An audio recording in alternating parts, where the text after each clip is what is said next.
Adelante, Tania. Bueno, buenos días. La ponente que sigue es la doctora Carmen Beltrán, del Departamento de Genética y Desarrollo y Fisiología Molecular. Adelante, doctora. Bienvenida. Muchas gracias, estoy muy contenta de estar aquí, gracias por tu tiempo, muchas gracias a los organizadores también por esta oportunidad. Normalmente recibimos a todo público, de hecho, como digo, desde niños, de kinder hasta abuelitos, los recibimos en un programa de puertas abiertas, pero desgraciadamente o afortunadamente ahora pues podemos tener mucho más público porque estamos en pantallas abiertas, ¿sí? Entonces voy a empezar compartiendo mi pantalla. La pongo en modo presentación.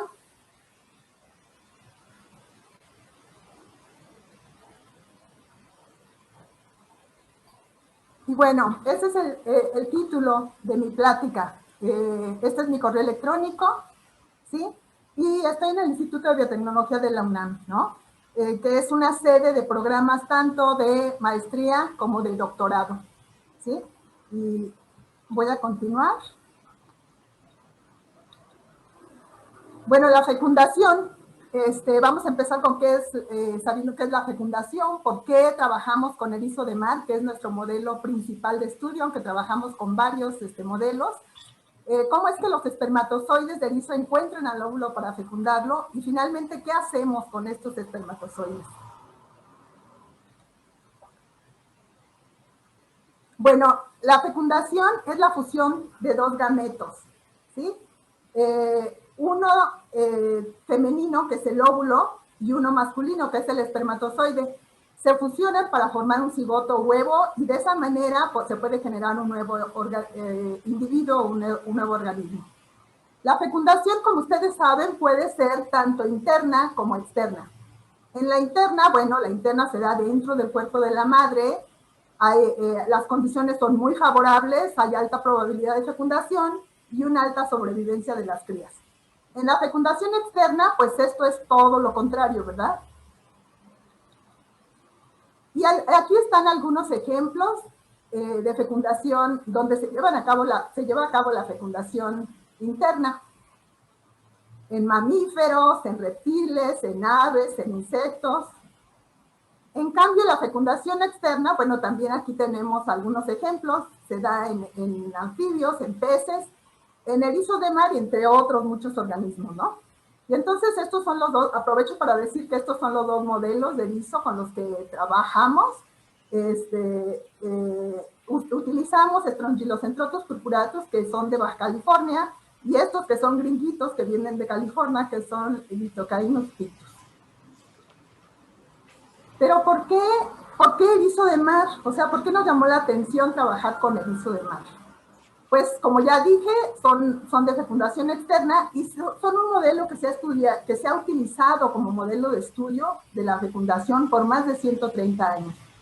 Producen grandes cantidades de gametos, lo cual es muy importante si queremos hacer bioquímica, por ejemplo, ¿sí? Las funciones más importantes de los gametos de erizo están conservadas en mamíferos y el genoma de Strongylocentrotus purpuratus está secuenciado, pero además algo muy importante es que de los 23.300 genes que tiene el humano, comparte con el erizo, comparte 7.700 genes. Aquí les voy a poner, espero que funcione, un pequeño video de cómo es que estos erizos liberan sus gametos al mar. Esta es una niña y este es un niño, ¿no? No hay dimorfismo sexual, entonces nosotros tenemos que obtener los gametos para saber si el erizo que estamos sacando de nuestro acuario, porque desgraciadamente no vamos por ellos al mar, nos los mandan, nos llegan en avión, entonces tenemos que saber, perdón. Entonces, pero bueno, otra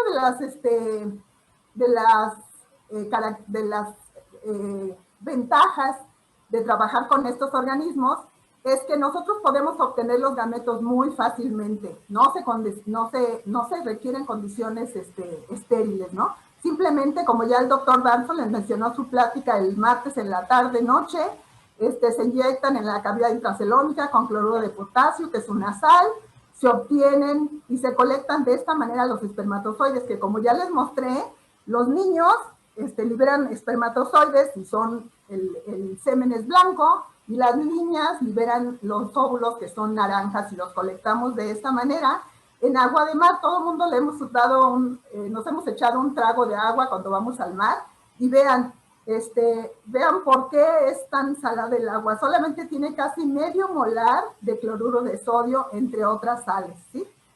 Otra ventaja de trabajar con estos espermatozoides es que los podemos mantener vivos hasta 5 días si los mantenemos en el refrigerador. Los colectamos el semen tal cual, los ponemos en un tubito de ensayo y los podemos guardar por 5 días en el refrigerador. Y están vivos. Esto es solamente para que vean la relación de tamaño que hay entre el óvulo... Israel.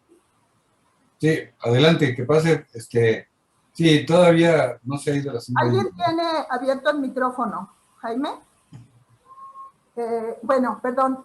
Esto es la relación de tamaño que hay entre el óvulo. Aquí hay varios espermatozoides de erizo de mar, vean la forma, y el óvulo. Y aquí esta es una amplificación. Obviamente esta foto fue tomada con microscopía electrónica.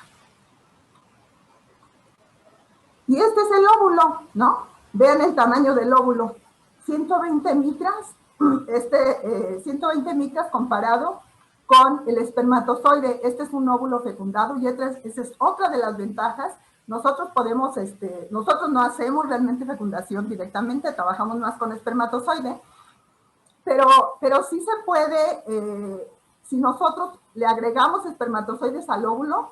Vean, estos puntitos chiquititos que se ven aquí alrededor son espermatozoides tratando de fecundar al óvulo, ¿sí? Entonces, y se forma inmediatamente, en cuanto yo le pongo espermatozoides al óvulo, se forma esta envoltura de fecundación, que es transparente totalmente. Y esta es una práctica muy rápida que hacemos con los estudiantes que nos vienen a visitar cuando tenemos realmente puertas abiertas y no pantallas abiertas.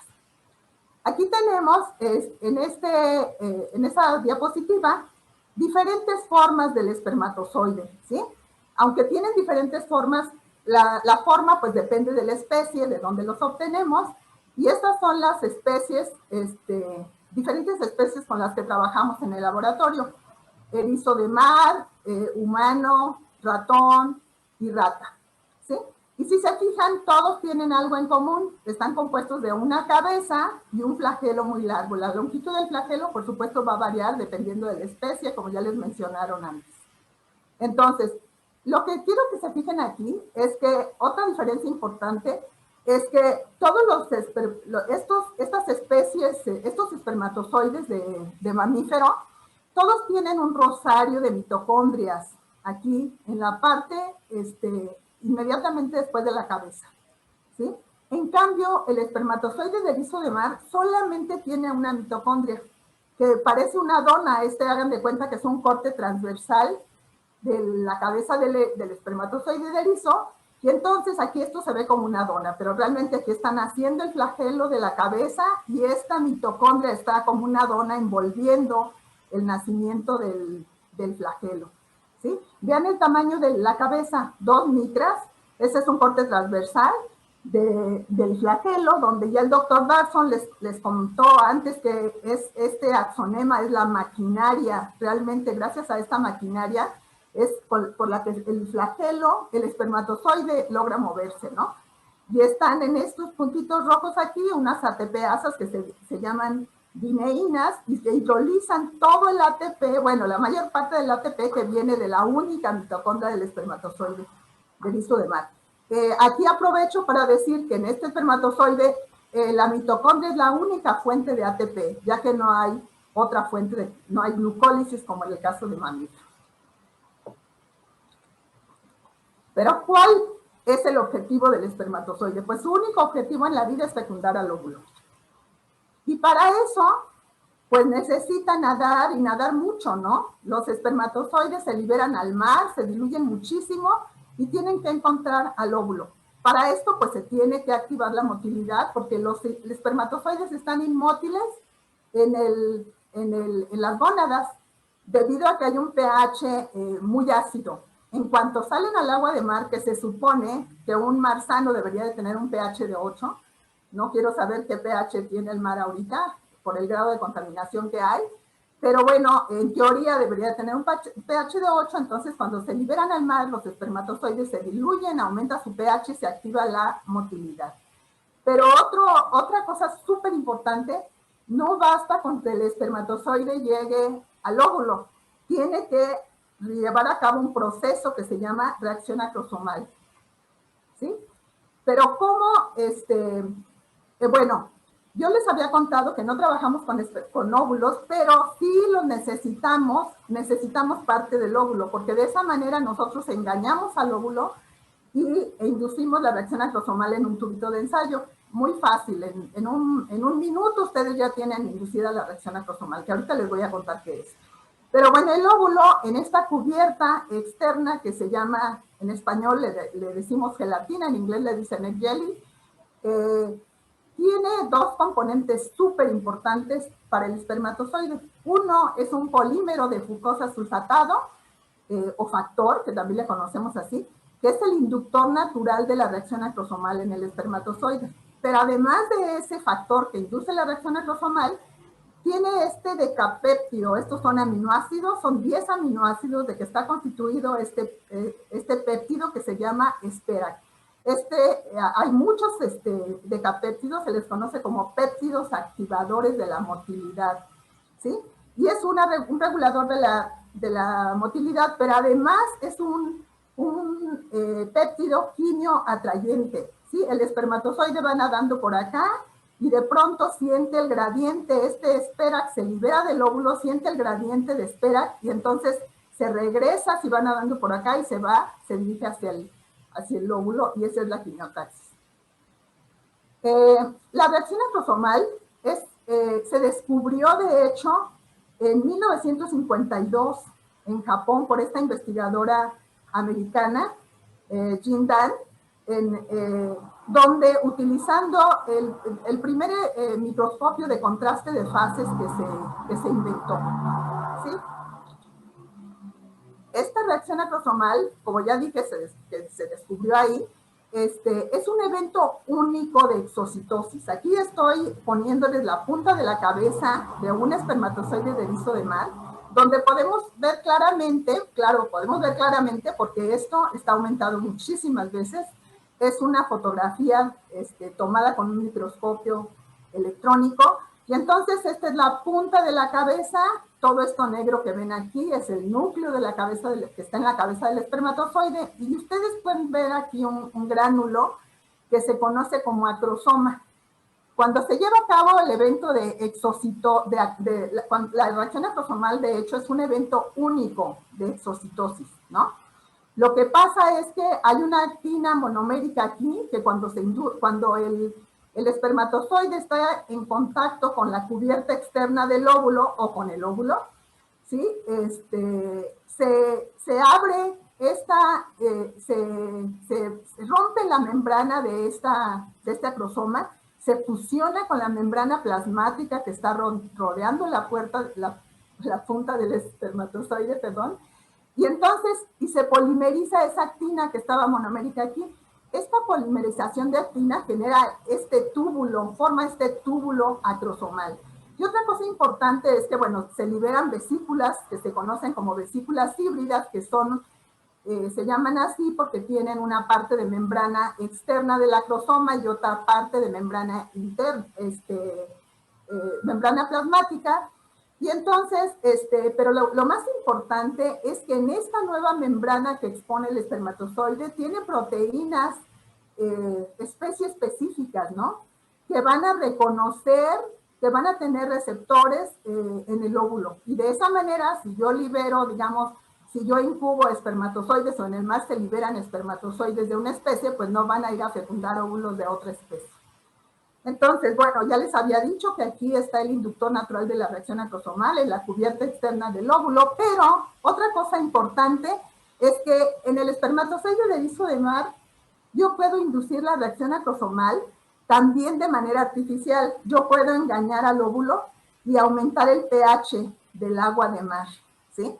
Si yo alcalinizo el pH y su pH, si se acuerdan, el pH del agua de mar es de 8 o debería ser de 8. Si yo lo aumento a pH 9, yo puedo inducir la reacción acrosomal en el espermatozoide. Pero también otro factor súper importante es un aumento en la concentración de calcio intracelular. Ya el doctor Barson, en la plática del martes, en la tarde-noche, les contó que los flujos iónicos son muy importantes en la vida de cualquier célula, y claro, el espermatozoide no es la excepción. Entonces, un aumento intracelular de calcio hace que el espermatozoide reaccione, sin haber visto ni a la gelatina del óvulo ni al óvulo.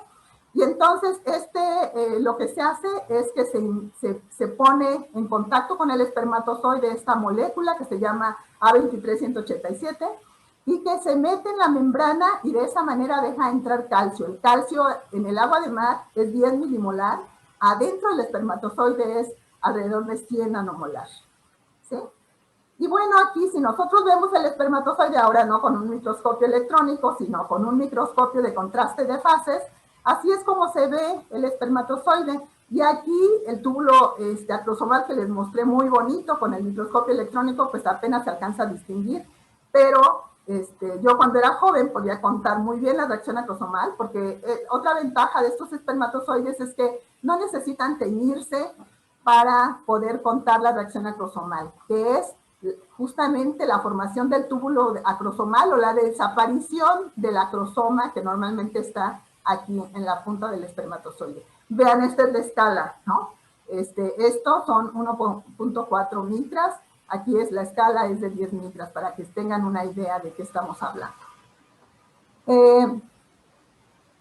Durante la reacción acrosomal, pues hay toda una serie de cambios de flujos iónicos, ¿no? Que son muy importantes. Y todos estos flujos iónicos, pues se llevan a cabo por moléculas que están en la membrana. Nosotros en el grupo estamos interesados, pues, en los dos eventos más importantes en la vida del espermatozoide, que son la motilidad y la reacción acrosomal, ¿sí? Entonces, y en ambos procesos, pues, están involucradas muchas moléculas. Y entonces, estamos interesados también, pues, en estudiar y en entender cómo funcionan estas proteínas y cómo es el acoplamiento entre ellos. Y este es un modelo que está hecho con base en estudios de muchos grupos, incluidos el de nosotros, por muchos años, y que se ha hecho básicamente utilizando inhibidores o moléculas que van a bloquear diferentes flujos, y que nos dicen de manera indirecta, bueno, que participan ya sea en la reacción acrosomal o en la motilidad. Y entonces aquí estoy representando el espermatozoide, el acrosoma y muchas moléculas que participan en esta reacción acrosomal. En el espermatozoide se conoce el receptor al cual se une este polímero de fucosa sulfatada y que dispara toda una serie de cambios en el espermatozoide, ¿sí? Hay aumentos de calcio intracelular, hay aumentos de pH intracelular, hay aumentos en niveles de segundos mensajeros que ya tanto el doctor Barson como la doctora J hace un momento. Este AMP cíclico es un segundo mensajero muy importante, que la mayor parte de este AMP cíclico en el espermatozoide de erizo de mar se sintetiza por una adenilciclasa. Aquí está pintada una adenilciclasa de membrana, pero la principal, en el caso, si el espermatozoide está completo, la principal fuente es una adenilciclasa soluble, ¿no? Y esta es una adenilciclasa que se llama soluble porque por secuencia, si nosotros analizamos la secuencia de aminoácidos, es una proteína soluble, pero resulta que en el espermatozoide de erizo de mar se sabe que está unida, interactuando covalentemente con la membrana. Entonces, estos son cambios importantes que necesita la célula, aumentos de calcio. Sin calcio, el calcio es indispensable para que el espermatozoide lleve a cabo la reacción acrosomal, y si no hay calcio en el medio, no hay reacción acrosomal. Entonces, también el AMP cíclico es una molécula súper importante. Y este AMP cíclico, adenosina monofosfato cíclica, se sintetiza a partir del ATP. La mayoría de ustedes han oído hablar del ATP, o la moneda energética, ¿no? Adenosina trifosfato. Entonces, la adenilciclasa, ya sea soluble o transmembranal, toma el ATP y sintetiza el AMP cíclico, que va a funcionar directamente activando a canales iónicos en la membrana del espermatozoide, o bien uniéndose al blanco principal, que es la proteína sinasa dependiente de AMP cíclico o pKa, ¿sí? Pero ¿cómo es que los espermatozoides de erizo encuentran al óvulo para fecundarlo? Bueno, pues nadando, ¿no? Ya les había dicho, el erizo libera el erizo libera al espermatozoide pero para esto, tengo que comentarles que durante la reacción acrosomal hay una salida del contenido acrosomal, ¿no? Hay una polimerización de actina y ya se los había comentado, pero se los quería mostrar aquí. Si nosotros teñimos al espermatozoide con faloidina que se une a la actina, así es como se ve el túbulo acrosomal del espermatozoide de erizo. Y claro, esto lo puedo yo contar mucho más fácil, ¿no? Estos son espermatozoides no reaccionados y estos son espermatozoides reaccionados, ¿sí? Ya les dije que los flujos iónicos son importantes, pero otra cosa que les quería mencionar es que la actividad de adenilciclasa aumenta 50 veces durante la inducción de este proceso de reacción acrosomal. La adenilciclasa es la enzima que sintetiza al AMP cíclico. También se sabe que los niveles de AMP cíclico se elevan 100 veces durante este proceso. Además, aumenta también de 4 a 8 veces la actividad de la proteína sinasa A, que es el blanco principal de este AMP cíclico, ¿sí? Y esta pKa lo que hace es fosforilar proteínas durante la reacción acrosomal y durante la motilidad. Entonces, la actividad de pKa es súper importante en ambos procesos. Bueno, ya les había dicho que para que el espermatozoide encuentre al óvulo, pues tiene que nadar, ¿no? Y tiene que llevar a cabo este proceso de quimiotaxis, que en el caso del espermatozoide de erizo, les digo, el quimioatrayente es el ESPERAC, ¿no? Es un proceso que ha sido estudiado por más de 100 años y que está presente en diferentes sistemas y que se ha investigado principalmente en animales de fecundación externa, y entonces por eso el erizo es un modelo de elección para estudiar la motilidad. No voy a ahondar en esto porque ya el doctor Darson les habló de la quimiotaxis y de la motilidad, también el doctor Corquid en su plática de ayer, no sé si lo escucharon, pero simplemente les voy a decir que nosotros lo que podemos hacer es podemos medir en un ambiente restringido, ya el doctor Corquidi les había dicho, en un ambiente restringido los espermatozoides nadan solamente en un plano, en cambio ya cuando tienen un espacio más grande, pues nadan en círculos, ¿no? Entonces esa es una ventaja que tenemos con los espermatozoides de erizo de mar, a diferencia de los de mamíferos si yo los pongo aquí, se van de paso, entonces yo no puedo ir siguiendo con el microscopio a los espermatozoides, ¿verdad? Entonces, en un ambiente restringido, nadan en círculos, y entonces si yo preincubo a los espermatozoides en presencia de una molécula que inhibe alguna de las proteínas que participan en la motilidad, pues yo puedo ver el efecto, ¿no? Cambios en la motilidad.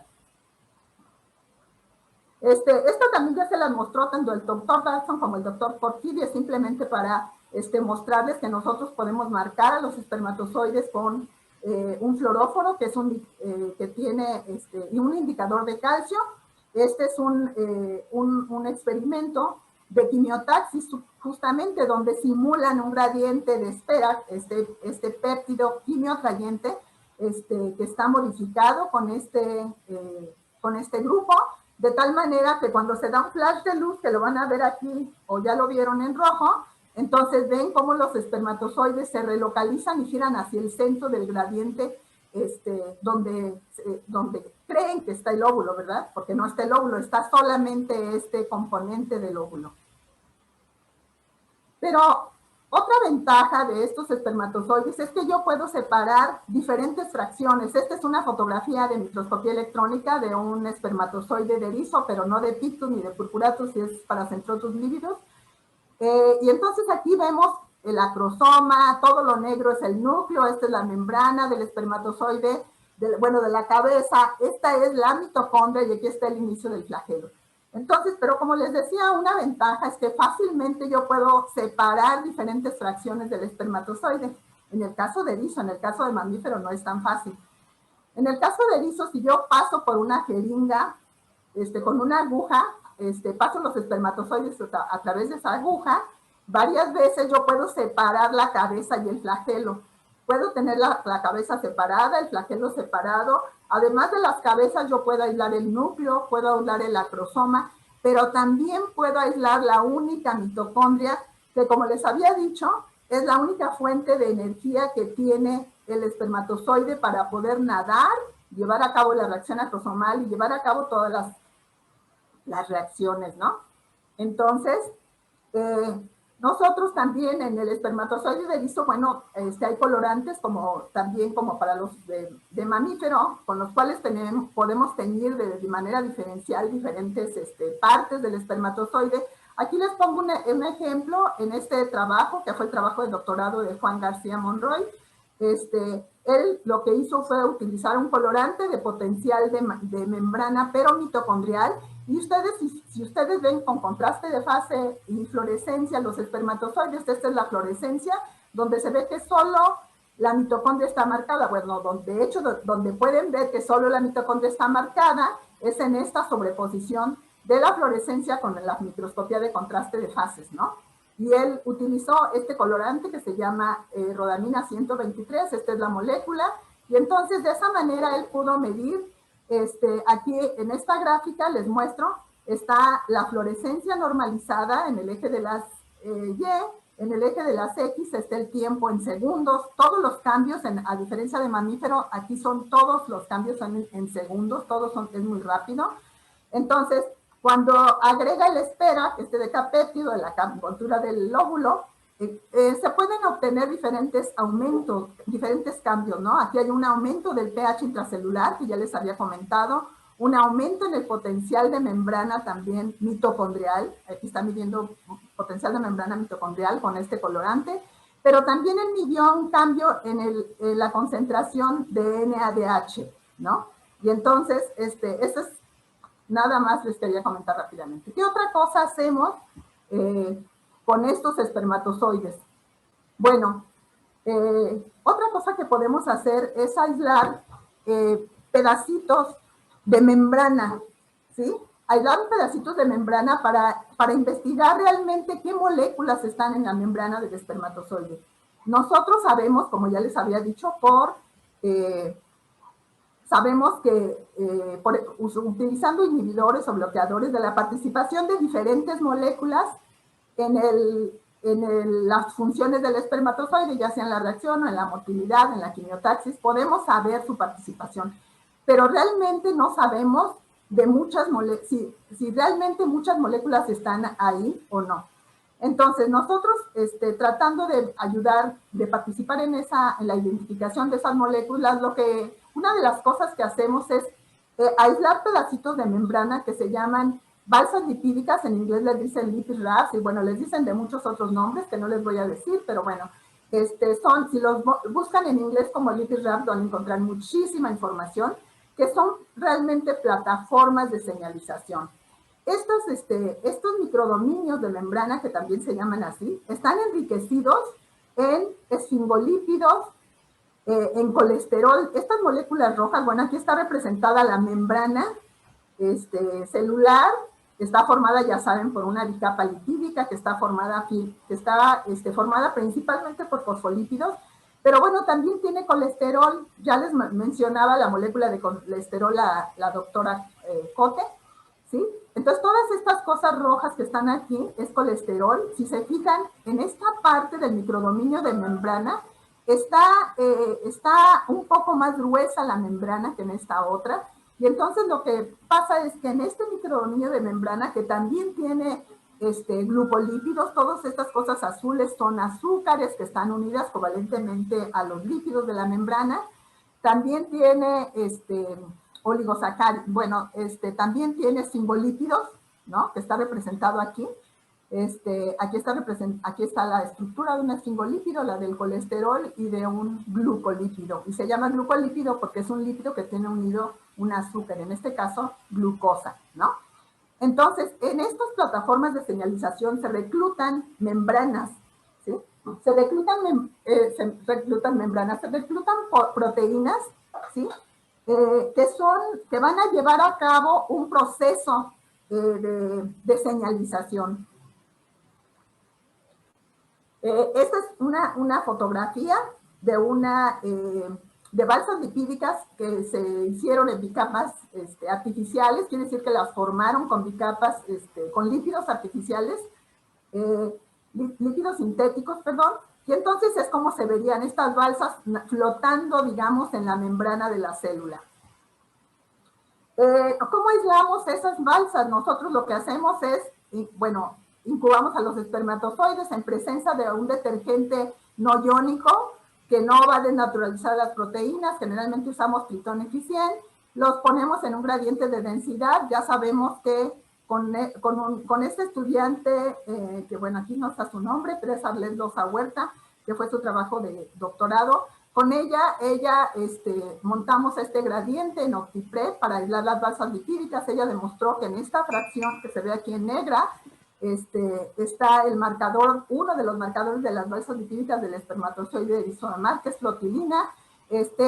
Las proteínas de esta fracción se pueden separar en un gel desnaturalizante de poliacrilamida SDS. SDS es otro detergente, pero a diferencia del Triton, es un detergente iónico que sí desnaturaliza las proteínas. En este gel se pueden separar las proteínas por peso molecular, y entonces si nosotros teñimos el gel con un colorante que no afecta el análisis proteómico, podemos cortar el gel en cachitos y mandar a hacer análisis proteómicos, ¿sí? Y entonces, bueno, aquí les pongo una amplificación de un pedacito del espermatozoide de erizo de mar, en el cual se ve cómo estoy amplificando la membrana. Se ven muchas proteínas de transporte que están involucradas que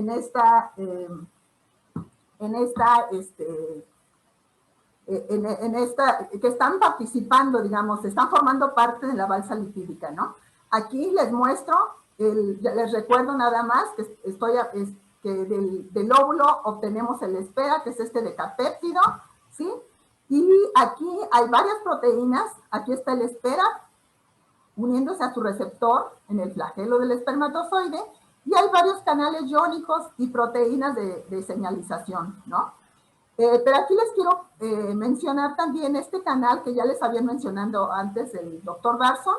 Es CASPER, que es un complejo que tiene en mamífero, tiene 10 subunidades diferentes. Aquí estoy marcando las subunidades que tiene erizo de mar, que son 8. Algunas las hemos identificado por análisis proteómico. Y aquí no quiero dejar pasar la oportunidad de mencionarles que Verónica Loyo Celis, que está a punto de mandar su artículo para titularse de doctorado, bueno, ella registró directamente la actividad de este canal en estos espermatozoides de erizo de mar, pero como son tan chiquititos, no se puede hacer un registro tan fácilmente directamente en el espermatozoide, ¿no? Entonces lo que ella hizo fue diluir el agua de mar 10 veces, y entonces hinchó los espermatozoides, y si se fijan, este canal está solo en el flagelo del espermatozoide de erizo de mar, y aquí se ve cómo se forman como globitos, tiene remanentes del flagelo, y en esa puede hacer registros iónicos de ese canal. Entonces, ¿qué encontramos nosotros? Bueno, ¿qué resultados nos mandaron cuando nosotros mandamos a hacer el análisis proteómico de esos microdominios de membrana? Pues, si se fijan aquí, la mayoría de las moléculas que tenemos aquí fueron identificadas en esos microdominios de membrana, ¿no? Aquí está el número de identificación de muchas proteínas, aquí está los diferentes canales iónicos que identificamos en esta preparación, el peso molecular de la proteína, y quiero que vean, este es el número de péptidos únicos que se identificaron en una preparación del tipo que les digo, ¿no? Solamente les quiero mencionar que, bueno, los rojos, no van a leer el nombre de todos, pero los rojos todos son subunidades de Casper, este canal, que es el canal principal responsable de los flujos de la entrada de calcio, que va a regir la mayoría de los procesos en el espermatozoide del erizo de mar. Y claro, tenemos este canal súper importante, el tetraKGNG, CNG, perdón, que está al inicio de la cascada de señalización cuando el esperac se une a su receptor, interactúa con una guanilil ciclasa, este toma GTP, sintetiza GMP cíclico y se une a este canal de potasio que deja salir potasio, ¿no? Y eso dispara toda una serie de cambios, ya les había dicho, ¿no? Aumentos en pH, en calcio, en AMP cíclico, etcétera, ¿no? Y hay otros canales ahí. Pero no solamente identificamos canales, también identificamos intercambiadores, como este que está aquí, que es súper importante, es intercambiador sodio-protón, que está representado aquí, que se abre cuando este potasio sale, el potencial de membrana de la célula se hiperpolariza, es decir, baja el potencial, y esto estimula a este canal. También hay un aumento en el pH, bueno, esta apertura hace que aumente el pH intracelular, pero además también se estimula, este intercambiador, por AMP cíclico. Ya sabemos que el AMP cíclico lo sintetiza en el flagelo, sobre todo la adenilciclasa soluble, ¿no? Pues también identificamos a la adenilciclasa soluble aquí, hay varias isoformas. Aquí está el receptor del esperac, tenemos a la fosfodiesterasa 5 que va a regular los niveles de GMP cíclico que van a estar al inicio de la cascada, también modulando, y también identificamos a la PKA, proteína sinasa A, dependiente de AMP cíclico, que es posible que a lo mejor de manera directa o indirecta podría regular al canal Casper, ¿sí? En ratón, de hecho, se sabe que regula directamente a Casper. Bueno, aquí les muestro una foto del grupo, somos muchos, y sí, es un grupo bastante cambiante. Tenemos estudiantes desde servicio social, estancias de verano, licenciatura, maestría, doctorado, hay postdoctorales e investigadores, por supuesto. El doctor Dawson ya les contó que somos un consorcio que se llama Consorcio de la Fisiología del Espermatozoide. Yo solamente les pongo aquí, bueno, hay muchos estudiantes, aquí les pongo el nombre. Algo que no mencionaron en la presentación del doctor Dawson de su plática es que él fue Premio Nacional de Ciencias en 90, fue mi tutor de la maestría, me fui para el doctorado y para el postdoctoral, pero después me invitó a ser parte bueno, en ese tiempo no era consorcio, era el jefe de grupo, y gracias a él he estado trabajando desde 92 en el IBT. Están los otros líderes del consorcio, la doctora Claudia Treviño, Takuya Nishigaki, que es mi jefe ahora, el doctor Julio Sánchez y Ignacio López, que son otros investigadores asociados o adscritos o no líderes, como nos llaman, nos han cambiado de nombre cada rato. Y como les decía, estos son Erika e Irán, son estudiantes míos, ella de maestría, que no me mandó su foto, Irán, que está aquí, él es de doctorado, ambos están trabajando con espermatozoides de rata. Es Daniel Sánchez, él hace quimiotaxis en espermatozoides de erizo de mar y parece que ya pronto se va a titular de la licenciatura en biología. Les pongo esta foto viejita, donde les muestro a Juan García, que fue estudiante de doctorado. Aquí está Esperanza Mata, que me ayudó a identificar inicialmente solamente mediante Western blot, algunos canales iónicos en el espermatozoide de erizo de mar, y fue parte de su tesis de licenciatura. Posteriormente se fue con la doctora Treviño a hacer el doctorado, y ahora está en Mendoza, en Argentina, haciendo un postdoctoral, ¿no? Adán Guerrero también se los mencioné en algunas referencias. Él inició con el estudio de la quimiotaxis en el laboratorio, siendo estudiante de doctorado del doctor Dawson, y ahora está en el Laboratorio Nacional de Microscopía. Olvidé el otro nombre. Bueno, quiero agradecer profundamente a Degapa Papi de UNAM, que me ha dado dinero desde 93. En el instituto nunca me ha dejado de dar dinero, aunque sea poquito, pero bueno, gracias a eso puedo contribuir un poco al grupo. Y otra cosa es que les quiero mencionar es que, bueno, ya les había dicho, somos sede de este posgrado, maestría en bioquímica, de doctorado en ciencias biomédicas. Aquí les recibimos, ya les dije, tenemos estudiantes desde verano hasta postdoctorales, y bueno, y tenemos también un programa de visitas guiadas donde normalmente recibimos en el instituto desde niños de kinder hasta abuelitos. Hemos tenido grupos de ancianos también, así es de que recibimos a todos, de todas edades, ¿no? 2 días a la semana y está suspendido por la cuarentena, pero se está planeando, justamente después de este evento, se está planeando reiniciar las visitas al menos de manera virtual. Yo soy Carmen Beltrán, este es mi correo. Muchas gracias a ustedes. Muchas gracias, doctora. Excelente plática. Tenemos algunas preguntas del público. Sí, claro, gracias. Ok. La primera es para que las personas que no están muy relacionadas con la técnica de microscopía, ¿podría ampliar en cuál es la diferencia entre un microscopio de contraste de fases y uno óptico convencional? Uy, ahora sí me agarraron en curva porque no soy experta en las microscopías, solamente las utilizo. Pero bueno, o sea, con un microscopio de luz podemos ver nosotros, digamos, las células en general, el contorno de las células y todo, pero con la microscopía de contraste de fases, como su nombre lo indica, podemos ver estas diferencias ya entre un espermatozoide que está reaccionado y uno que no está reaccionado. Es algo que no alcanzamos a distinguir bien con el contraste la microscopía por contraste de luz. Digo, con la microscopía de luz. Muchas gracias. Otra pregunta es, ¿qué pasaría si el espermatozoide no tiene los iones que mencionó durante su plática, los iones de calcio o los de sodio? Sí, bueno, si nosotros de hecho les quitamos, como ya les dije, la composición del agua de mar, pues tiene mucho sodio, mucho cloro, tiene magnesio, sulfato, etcétera, diferentes iones. Si se le quitan los iones, de hecho se sabe, eso se diluyen cuando, bueno, les mostré de hecho un espermatozoide hinchado, ¿no? O sea, se pueden quitar los iones y entonces se hincha la célula. Y si se deja mucho tiempo, pues eventualmente la célula estalla, ¿no? Y por supuesto que va a morir. Entonces, estas diferencias de iones entre el interior y el exterior de la célula son muy importantes, ¿no? Para la vida no solo del espermatozoide, de cualquier célula. Excelente. Otra pregunta es, ¿cómo afectan las corrientes generadas en el mar para que se lleve a cabo la fecundación?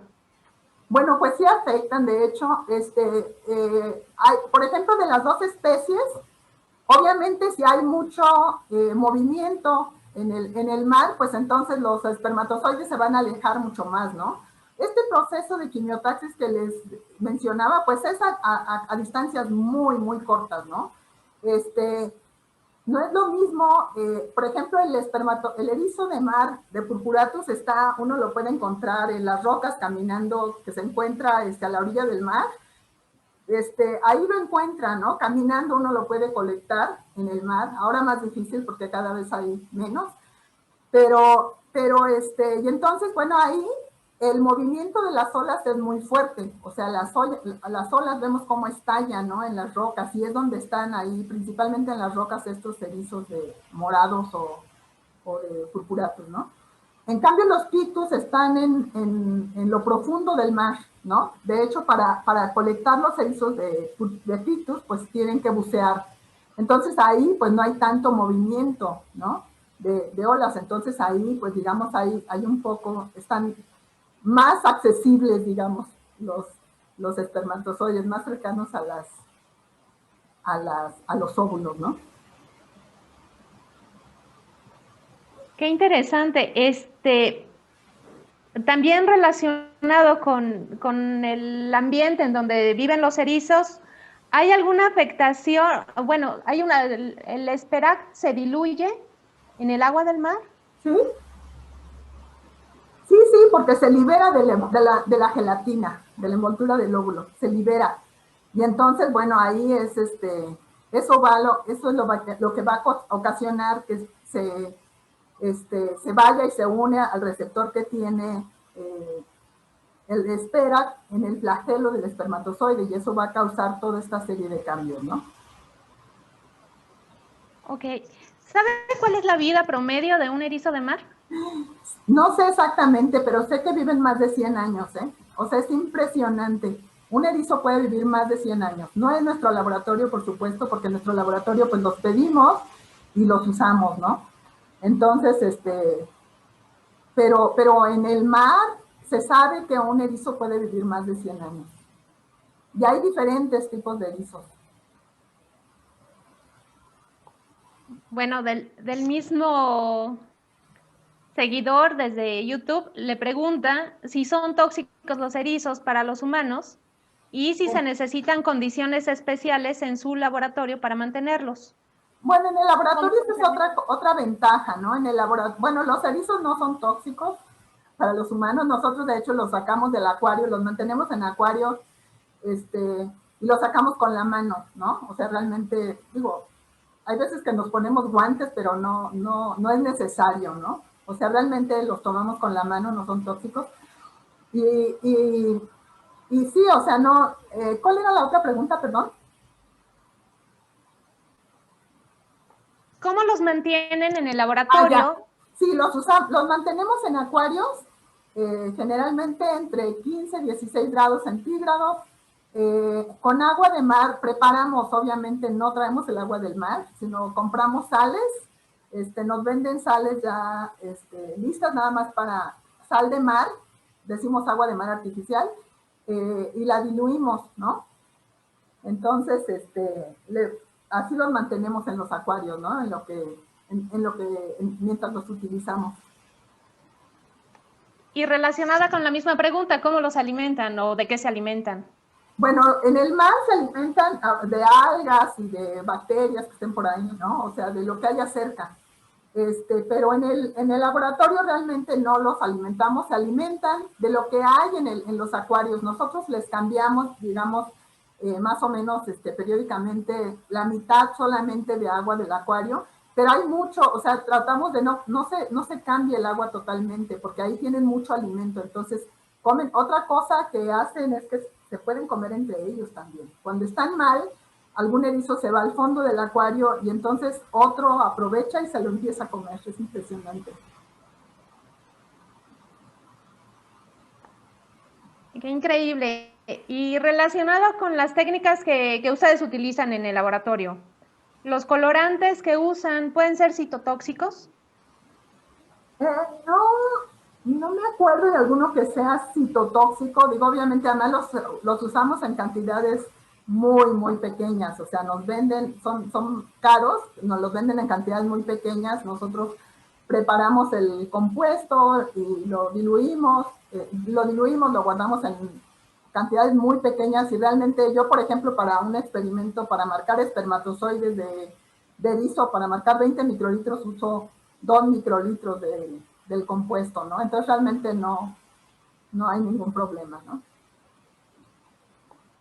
¿Saben si se han llevado a cabo estudios donde se modifique genéticamente a los espermatozoides de erizo?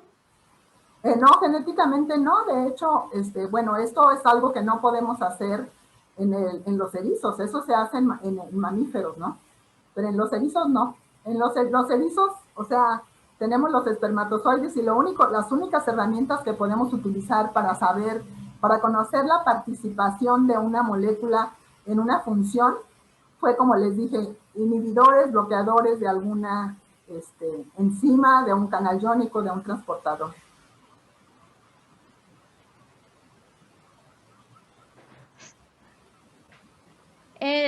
También relacionado con las técnicas que ustedes utilizan, ¿a qué se refiere cuando habla de un gel desnaturalizante? Bueno,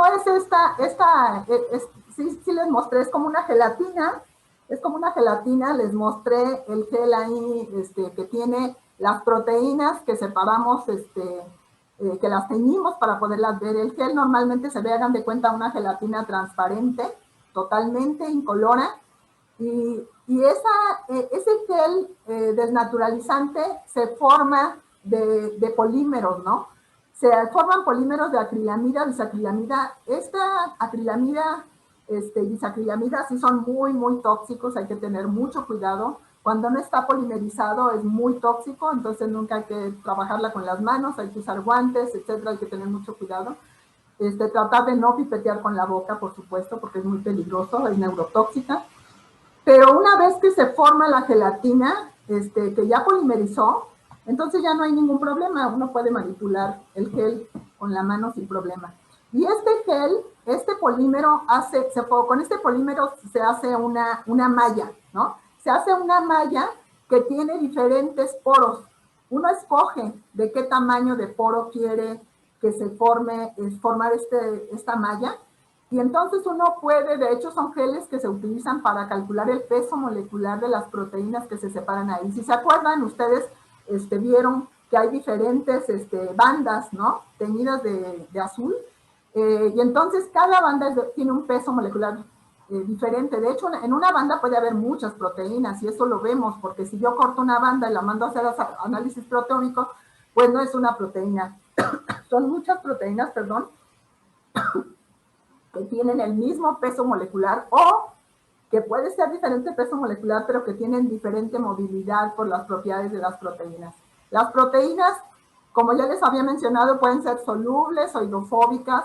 Las hidrofóbicas, si tienen partes hidrofóbicas, se meten a la membrana, interactúan con la membrana, porque igual que los lípidos, pues quieren esconder sus partes hidrofóbicas, ¿no? Y entonces las solubles están más en contacto con el agua. Y entonces, dependiendo de la proteína, qué tan hidrofóbica o qué tan grande o pequeña sea, pues va a migrar más en este gel, ¿no? Y entonces, pues de esa manera nosotros podemos, después, en estas membranas, yo les comenté de una técnica de Western blot, que les dije que varios canales iónicos y proteínas las habíamos identificado, detectado primero por Western blot en estos microdominios de membrana o balsas lipídicas, con un anticuerpo. Entonces lo que hacemos es separar las proteínas en estos geles, pero no teñimos el gel, las proteínas las transferimos eléctricamente a otra membrana que puede ser de fibra de vidrio o de nitrocelulosa, y esta membrana le exponemos anticuerpos específicos contra alguna proteína que nos interese, y de esa manera nosotros podemos saber si esa proteína está ahí o no está ahí, ¿sí? Con un anticuerpo, que como ya han mencionado, realmente trabajar con anticuerpos es difícil, aunque los venden como específicos, no, generalmente no es así, hay que hacer muchos controles, pero una cosa que sí se puede hacer es, bueno, el anticuerpo me puede decir, esta proteína corresponde, esta banda corresponde a tal proteína, y entonces si yo quiero estar súper segura, que esa proteína está ahí, yo debo cortar la banda y mandar a hacer un análisis proteómico, que fue lo que hicimos nosotros, ¿no? Cortamos las bandas, mandamos a hacer un análisis proteómico y ahí, en general no encuentran una proteína, encuentran muchas proteínas, porque muchas están interactuando muy fuertemente, a pesar de que separo las proteínas con un medio, en condiciones muy drásticas, ¿no? Y en condiciones que desnaturaliza, quiere decir que desdoblan a la proteína totalmente. Las proteínas, para funcionar, deben tener una estructura cuaternaria, tridimensional. Hagan de cuenta que esta es mi proteína, pero cuando las pongo en el gel, las abro totalmente, y entonces cada una de mis dedos, si fuera una proteína, van a correr de manera independiente y se van a separar. Pero si hay dos proteínas que en el complejo están interactuando muy fuertemente, pueden correr juntas, ¿sí? Muchas gracias por su respuesta. Y una última, ¿qué pasa cuando la fecundación de forma natural falla? ¿Qué pasa? Pues no, o sea, si falla, pues no hay crías, ¿no? Sí, no sabía a qué se refería el que preguntó, pero bueno, Sí. Muchísimas gracias, doctora. Al contrario. Por su tiempo y por su excelente plática. Gracias, muchas gracias a ustedes. Hasta luego.